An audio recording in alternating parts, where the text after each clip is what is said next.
Hello, this your boy Miguel from the Mobile Mechanic 757. Work with a nice gentleman. He just bought himself an express van within a week ago.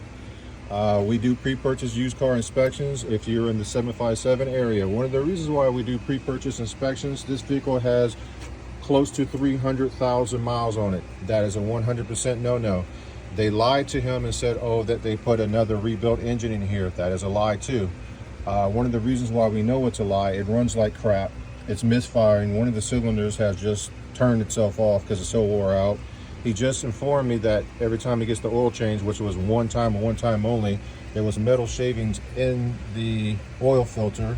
The engine, he changed the oil 2 days ago and already it has no oil in it, but there's no leaks in it. This engine is trashed and this was just a waste of time.